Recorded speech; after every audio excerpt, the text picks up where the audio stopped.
Bismillahirrahmanirrahim. Assalamualaikum warahmatullahi wabarakatuh. Perkenalkan, nama saya Maulida Azhari dengan NIM 2118096. Nah, di video kali ini saya akan menjelaskan mengenai berdirinya pemerintahan Madinah. Nah, untuk itu video kali ini guna memenuhi tugas UAS dengan mata kuliah Pengembangan Pembelajaran SKI MTS atau MA kelas E dengan dosen pengampu Pak Ubaidillah. Untuk itu, selamat menyaksikan. Nah, berbicara tentang pembentukan negara Madinah dan konstitusi Madinah, maka di sini tidak dapat dipisahkan dengan adanya hijrah Rasulullah SAW ke Madinah. Karena hijrah di sini adalah suatu fakta sejarah masa lalu yang tidak dapat dipungkiri dan dapat dijadikan suatu hasanah pemikiran Islam pada masa kini. Kemudian, serta merupakan tonggak sejarah umat muslimin di mana berdirinya negara Madinah. Nah, di sini konstitusi Madinah yang universal dan diterima oleh semua golongan dan lapisan masyarakat. Nah, di mana di dalamnya untuk mengatur pola hidup bersama antar kaum muslim di satu pihak dengan orang non-muslim pada pihak lain. Nah, di sini beliau dapat menempatkan dirinya sebagai pemimpin Madinah, di mana di tengah-tengah komunitas lain. Nah, di sini Islam ditanamkan oleh beliau sebagai satu kesatuan agama, sosial, budaya, dan juga politik. Nah, di sana beliau juga mampu menjadikan Islam ini sebagai agama yang menghasilkan rekonsiliasi, di mana di tengah keanekaragaman komunitas antara kaum muhajirin, kaum ansor dengan kaum Yahudi, membuat suatu perjanjian tertulis di mana yang berisi pengakuan atas agama-agama mereka dan harta-harta mereka dengan syarat-syarat timbal balik. Nah, maka dapat dikatakan bahwa Piagam Madinah ini adalah suatu dokumen politik di mana yang pertama berisi tentang HAM dan juga bertoleransi beragama yang patut kita kagumi sepanjang sejarah. Nah, dari sekilas keterangan tersebut bisa dikatakan bahwa Piagam Madinah ini merupakan tonggak sejarah berdirinya negara Madinah. Nah, terjadinya hijrah ke Madinah berawal dari ketidaknyamanan kaum muslimin Mekah dari tindasan dan juga ancaman kaum kafir Quraisy, sehingga kaum muslimin ini sudah tidak dapat merasakan kenyamanan di negara sendiri. Kemudian Rasulullah SAW meminta para sahabat-sahabatnya supaya menyusul kaum Ansor ke Yastrib.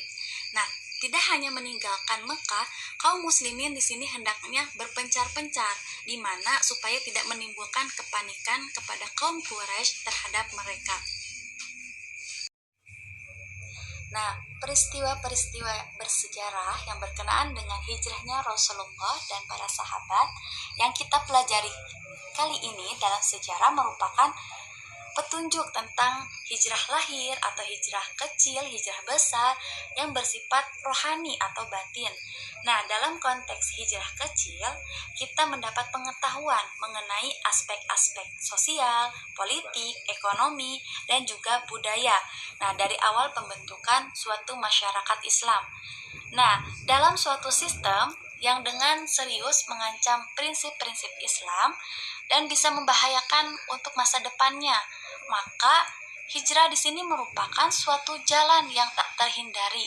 Nah, melalui hijrah, masyarakat Islam mempersiapkan dirinya itu bagi tegaknya suatu lingkungan yang islami. Kemudian, lingkungan yang islami ini tidak selalu berarti suatu masyarakat yang hanya terdiri dari orang-orang Islam.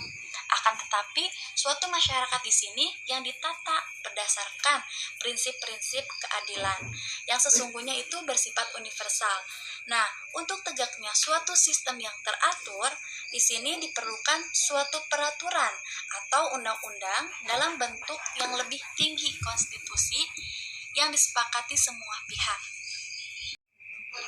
Nah, dapat kita lihat dalam sejarah bahwa hijrah merupakan dasar dari terbentuknya negara Madinah atau kota berbudaya. Nah, yang dilihat dari aspek agama terdiri dari kaum Ansor, kaum Muhajirin, dan Yahudi, yang kemudian merupakan fondasi dari suatu sistem pemerintahan Islam yang lebih luas. Nah, seperti yang kita ketahui bahwa Islam di sini tidak dapat dipisahkan dari politik, karena ajaran Islam di sini mengatur berbagai aspek kehidupan manusia, dari yang sekecil-kecilnya sampai kepada tingkat yang paling besar sekalipun, termasuk kepada persoalan politik dan juga ketatanegaraan. Nah, politik mulai tampak dari sejak Nabi Muhammad SAW hijrah ke Madinah pada tahun 622 Masehi. Nah, dalam Islam tidak hanya pemisahan antara agama dan dunia. Hal ini berbeda dengan agama Kristen yang memisahkan antara gereja dan juga dunia. Maka peristiwa hijrah Nabi ke Yathrib atau Madinah di sini merupakan peristiwa yang bersejarah atau permulaan berdirinya dari peranata sosial dan politik dalam sejarah perkembangan Islam.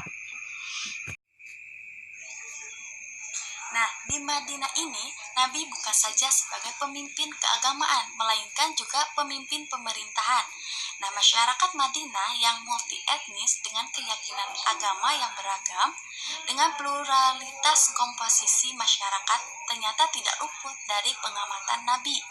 Di salah satu sisi, pluralitas masyarakat dapat menimbulkan konflik, di mana yang pada gilirannya akan mengancam integritas persatuan dan kesatuan atau mengancam integritas bangsa. Sadar akan hal ini, Rasulullah segera mengambil inisiatif di mana untuk menetapkan piagam politik atau piagam Madinah. Nah, perjanjian dengan komunitas Yahudi yang katakanlah dapat disebut sebagai kontrak sosial pertama di dalam sejarah umat manusia, di mana untuk membina kesatuan hidup berbagai golongan warga Madinah. Nah, untuk selanjutnya, dalam piagam tersebut dirumuskan bahwa kebebasan beragama, hubungan antar kelompok, kemudian kewajiban mempertahankan kesatuan hidup dengan cara membangun tatanan hidup bersama yang mantap dan real, dengan mengikut sertakan semua golongan, sekalipun berbeda ras, keturunan, golongan, dan agama. Kemudian, piagam Madinah tersebut mengandung aturan pokok tata kehidupan bersama di Madinah. Kemudian, agar terbentuknya kesatuan hidup di antara seluruh penghuninya, bahwa kesatuan hidup ini dipimpin oleh Nabi Muhammad SAW sendiri.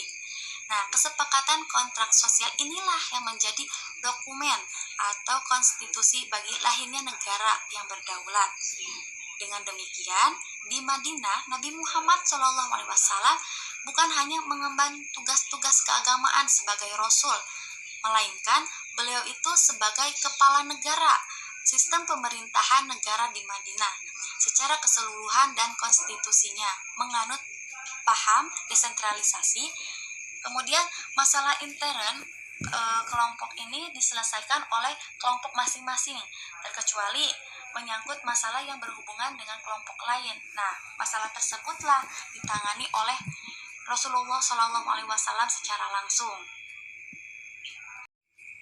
Nah, jadi bahwa di Madinah ini beliau tidak hanya menjadi seorang pemimpin keagamaan saja, tetapi beliau juga menjadi seorang pemimpin pemerintahan. Nah, di sini beliau berhasil meletakkan kondisi awal bagi terbentuknya dan teraturnya sebuah negara. Beliau juga dapat menerima kehadiran pemeluk agama lain di bawah pemerintahannya. Bahkan, beliau juga menjalin kerjasama kontrak sosial dengan komunitas non-muslim. Beliau juga dapat meletakkan konstitusi universal dan juga menghargai hak-hak asasi manusia. Kemudian, piagam Madinah di sini merupakan sebagai resolusi konflik terhadap peluang-peluang terjadinya suatu konflik. Nah, di sini keberhasilan beliau terletak pada kepribadiannya yang dikenal sebagai sidik, amanah, tabligh, fatona, serta ketidakpeduliannya dengan kepentingan materi dan juga ambisi pribadi. Nah, beliau juga bersifat toleransi, juga menjunjung tinggi hak-hak asasi manusia. Selain itu, beliau juga memiliki sifat otoriter, di mana beliau menentukan kebijakan selalu menerapkan prinsip-prinsip musyawarah dengan mempertimbangkan kepentingan semua pihak yang terlibat. Beliau juga tanpa merugikan pihak lain dan tidak merubah sendi-sendi keyakinan atau akidah. Mungkin cukup sekian dari saya. Mohon maaf apabila ada kekurangan dan kesalahan. Wassalamualaikum warahmatullahi wabarakatuh.